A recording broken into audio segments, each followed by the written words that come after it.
Silicon valley bank, जो कि US की 16th सबसे बड़ी बैंक थी, जिसके पास में 2022 के एंड तक $209 बिलियन के असेट्स थे, वो अचानक से शटडाउन हो जाती, उससे अपने ऑपरेशंस बंद करने पड़ते हैं। और उसका असर इंडिया के स्टार्टअप इकोसिस्टम पे कुछ इस हद तक पड़ता है कि इंडिया के मिनिस्टर को इस तरह से जवाब देना पड़ता है कि वो स्टार्टअप कम्युनिटी के फाउंडर्स के साथ में मिलेंगे और हो सके तो उनको फाइनेंशियल हेल्प करने की भी कोशिश करेंगे, क्योंकि इसका असर इंडिया के स्टार्टअप इकोसिस्टम के ऊपर भी बहुत गहरा पड़ा है।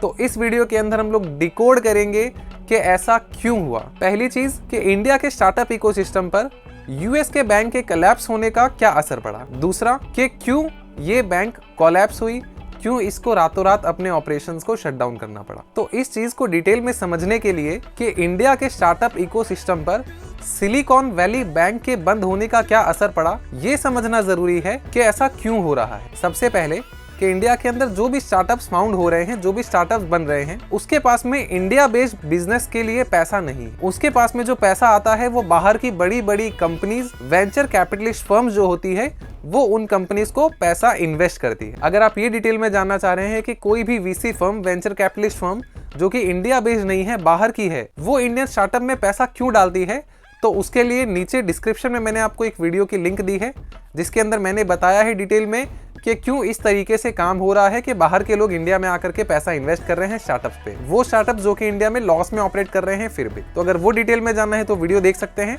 अब मानते हैं जो यूएस बेस्ड या चाइना या जापान बेस्ड जो बड़ी बड़ी वेंचर कैपिटलिस्ट फर्म है, वो इंडियन स्टार्टअप इकोसिस्टम के अंदर मिलियंस ऑफ डॉलर्स जो है वो इन्वेस्ट कर रही है। पर ये चीज को समझे कि जो भी पैसा उनको स्टार्टअप के अंदर मिल रहा है, क्या वो पैसा उनको वो वेंचर कैपिटलिस्ट फर्म इमीडिएटली दे देती है। जैसे कि आपने शार्क टैंक में देखा होगा, 50 लाख, 1 करोड़, 2 करोड़, 5 करोड़ की अलग अलग डील्स हो रही। तो क्या वो पैसा उन स्टार्टअप फाउंडर्स जैसे कि अमन गुप्ता, पीयूष बंसल या जो भी है, क्या उन्होंने वो पूरा पैसा एक साथ में उस स्टार्टअप के फाउंडर को दे दिया है? नहीं। इसके अंदर क्या होता है, नॉर्मली फेजेस होते हैं। ज्यादातर केस के अंदर नीड के हिसाब से या ऑपरेशंस या उनको किस तरीके से अपने को बिजनेस को मैनेज करना है, उस हिसाब से वो डिसाइड किया जाता है कि इनिशियली इस कंपनी के अंदर कितना पैसा दिया जाएगा और बाकी का पैसा एक जगह पर रखा जाए। एग्जांपल के लिए अगर मान लो एक कंपनी है, उस कंपनी के अंदर $100 मिलियन की जो फंडिंग है उस कंपनी ने रेज कर ली। अभी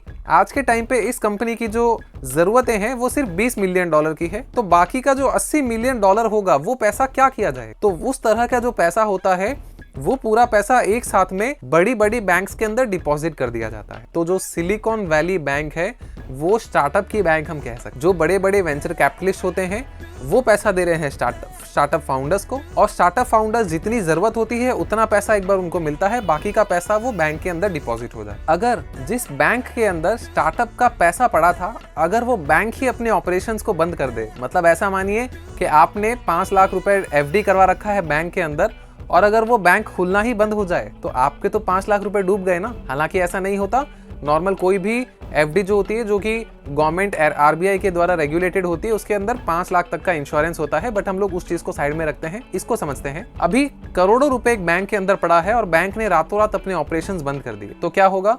अभी उन स्टार्टअप्स के पास में पैसा नहीं है। 2-3 महीने मान लो उनको जिस पैसे की जरूरत थी वो उनके पास में पड़ा है, और 2-3 महीने तक अगर वो पैसा खत्म हो गया और अभी वो बैंक क्योंकि बंद है, वहां से वो पैसा निकाल नहीं सकते। क्यों? बिकॉज यूएस के जो रेगुलेटर्स हैं उन्होंने उसके ऊपर कंट्रोल कर लिया है, मतलब गवर्नमेंट ने उसके ऊपर इंटरवेन कर दिया है कि अभी उसके अंदर से कोई पैसा विड्रॉ नहीं कर सकते। तो ऐसे केस के अंदर जो स्टार्टअप कंपनीज हैं इंडिया बेस्ड में कहूँ अगर, तो फिर उनको डेली अपने ऑपरेशंस के लिए जो पैसा चाहिए वो 2-3 महीने में खत्म हो जाएगा। उनके हजारों एम्प्लॉयज होते हैं, या मान लो 300-400 एम्प्लॉयज हैं, एक एम्प्लॉयज की सैलरी 1-1, 2-2, 5-5 लाख रुपए है। तो इतना पैसा उन एम्प्लॉयज को एज अ सैलरी देना है। अगर वो एक टेक कंपनी है, क्योंकि ज्यादातर जो इसका असर पड़ा है वो टेक रिलेटेड स्टार्टअप पर ही पड़ा है, मतलब जो टेक्नोलॉजी बेस्ड बिजनेस कर रही है, मेजॉरिटी उन्हीं स्टार्टअप्स को पैसा मिलता है, और वही स्टार्टअप जो होती है वो इस तरीके से फंडिंग रेस कर पाती, बिकॉज टेक्नोलॉजी को स्केल करना ईजी होता है। तो अभी टेक्नोलॉजी का खर्चा, सर्वर का खर्चा, ऑफिस एक्सपेंसेस, जो कंपनी के ऑपरेशनल एक्सपेंसेस हैं, वो 2-3 महीने तक कंपनी रन कर पाएगी और उसके बाद में वो पैसा मिलना उनको बंद हो जाए। वाई कॉम्बिनेटर के सीईओ गैरी टेन ने ऐसा कह दिया कि ये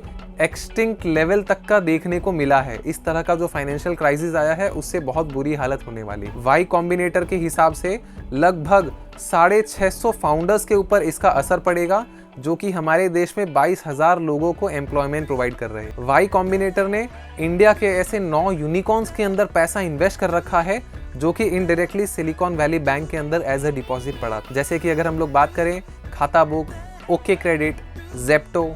अगर आपको पता हो, जेप्टो के जो फाउंडर्स हैं वो यंगेस्ट फाउंडर हैं, जो कि 1000 करोड़ की उनकी पर्सनल नेटवर्थ हो चुकी है। अगर आप उसके ऊपर एक केस स्टडी चाहते हैं तो नीचे कमेंट के अंदर जरूर बताइएगा। मैं पूरी कोशिश करूंगा कि जल्द से जल्द आपको डिटेल केस स्टडी उसके बारे में प्रोवाइड कर सकते। खैर, अभी हम लोग आगे बढ़ते हैं। तो यहाँ पर वाई कॉम्बिनेटर भी ये चाहता है कि जल्दी से जल्दी ये जो पूरी सिचुएशन क्रिएट हुई है, इस सिचुएशन को नॉर्मलाइज किया जाए, ताकि सिलिकॉन वैली बैंक से स्टार्टअप के फाउंडर्स को पैसा मिल सके और वो अपने बिजनेस को बिना कोई प्रॉब्लम्स के कंटिन्यू कर सके। जैसे कि मैंने बताया कि करंट सिचुएशन के अंदर सिलिकॉन वैली बैंक को जो ऑपरेशंस हैं वो पूरे के पूरे रेगुलेटर्स को सौंप दिए गए। मतलब अब गवर्नमेंट उसके अंदर देखने वाली है कि किस तरीके से उन डिपॉजिटर्स का पैसा लौटाया जाए। लेकिन जब भी इस तरह की फाइनेंशियल क्राइसिस या क्रंचेस, लिक्विडिटी क्रंचेस में कहूँ, जो क्रिएट होती है, ऐसी चीज़ों को नॉर्मलाइज होने में 6 महीने तक का समय निकल जाता है। तो हो सकता है आपको आने वाले समय में ऐसा देखने के लिए मिले कि इंडियन स्टार्टअप जो हैं वो बहुत सारे और एम्प्लॉयज़ को ले ऑफ करें, मतलब उनको नौकरी से निकाला जाए। पिछले कुछ समय में ऐसी न्यूज़ बहुत सारी आई हैं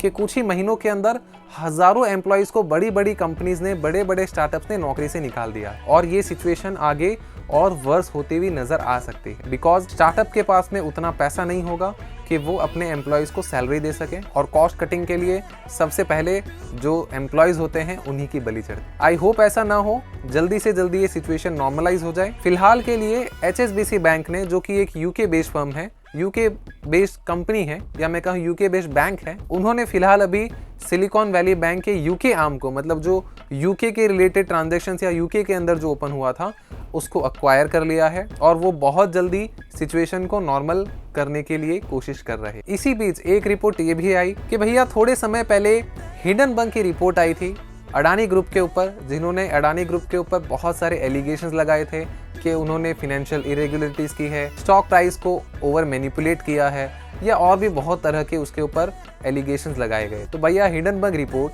आप यूएस में बैठ के इंडिया के कंपनी को टारगेट कर रहे हो ताकि इंडियन मार्केट खराब हो, जो आपके बाजू में ही है, जो आपके नेबर में ही है, उसको आप कुछ नहीं कर रहे। मतलब आपको पहले इसके बारे में पता होना चाहिए था ना कि क्यों ऐसा हो रहा है, या फिर क्या सिलिकॉन वैली बैंक कोलैप्स हो सकती है या बंद हो सकती है, उसके ऊपर रिपोर्ट निकाली जा सकती थी। बट खैर, इस चीज के बारे में हम लोग फिर कभी बात करेंगे। अभी हम लोग समझते हैं कि सिलिकॉन वैली बैंक आखिर कोलैप्स हुई क्यों, ऐसा क्या हुआ कि उसको रातों रात अपने ऑपरेशंस बंद करने। तो सबसे पहले हम लोग समझते हैं कि किसी भी बैंक के पास में अर्निंग कहाँ से आती है, उसके पास में पैसा कहाँ से आता है। मान लीजिए एक बैंक है, उसके अंदर आप अपना पैसा डिपॉजिट कर रहे हैं और बैंक आपको उसके बदले में साल का 4%, 5% इंटरेस्ट दे रही है। सपोज मान लीजिए अगर आप एक FD के अंदर इन्वेस्टमेंट कर रहे हैं या सेविंग्स अकाउंट के अंदर इन्वेस्टमेंट कर रहे हैं तो 5% आपको सालाना ब्याज मिलता है। अगर आप वही बैंक के पास में 10 लाख रुपए, 5 लाख रुपया, कुछ भी अमाउंट एज अ लोन लेने जाएंगे, तो फिर वही बैंक जिसने आपको 5% इंटरेस्ट दिया था,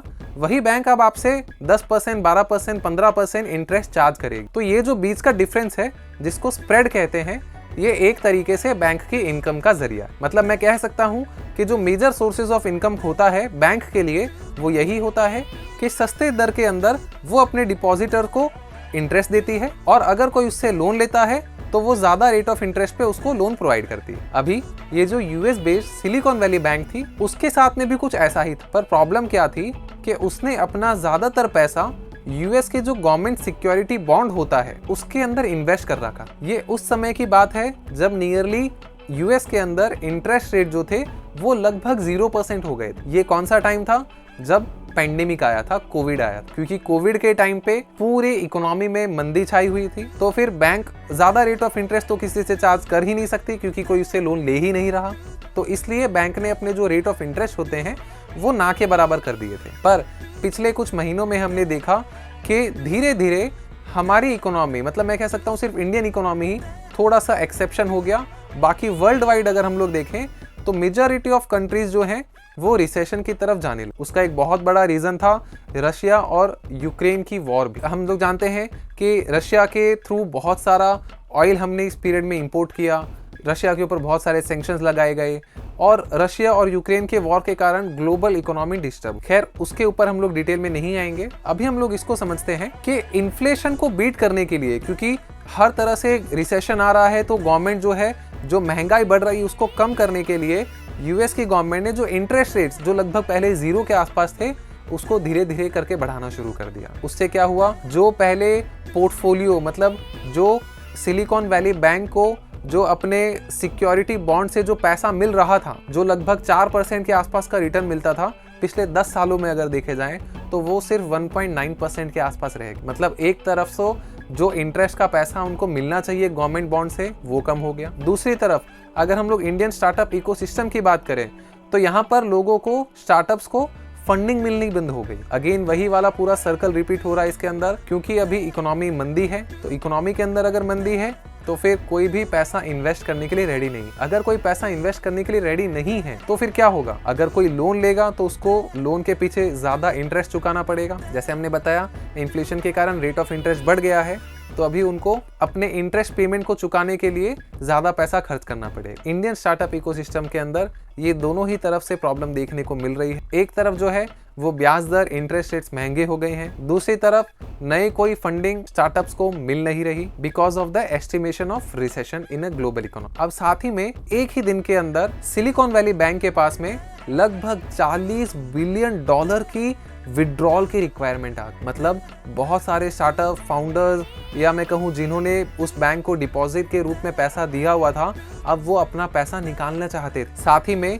जो गवर्नमेंट सिक्योरिटीज उस बैंक के पास में अवेलेबल थी कम रेट में लॉस के अंदर बेच दिया है, तो सबको ये लगने लगा कि अब ये बैंक हो सकता है अपने ऑपरेशंस को मैनेज नहीं कर पाए और एक साथ में इतने सारे लोग उसके पास में पैसा विड्रॉ करने के लिए चले गए, जो कि बैंक फुलफिल नहीं कर पाई और इसलिए उन्हें अपने ऑपरेशंस को रातों ही रात बंद कर। एक ही दिन के अंदर बैंक के शेयर्स 60% से ज्यादा गिर गए और जैसे ही दूसरे दिन वापस से जब स्टॉक मार्केट ओपन हुआ तो उस बैंक के शेयर्स के ऊपर ट्रेडिंग भी रोक, क्योंकि गवर्नमेंट ने उस बैंक को अब अक्वायर कर लिया था। मैं कहूँगा गवर्नमेंट ने नहीं, इनडायरेक्टली जो बैंकिंग रेगुलेशंस है वहाँ के, उन्होंने इसके अंदर उसके बीच में इंटरवीन किया और लास्टली इस बैंक को फेडरल डिपॉजिट इंश्योरेंस कॉर्पोरेशन को सौंप दिया गया, जो कि इनडायरेक्टली ये बताता है कि अब इस बैंक के एसेट्स को लिक्विडेट किया जाएगा।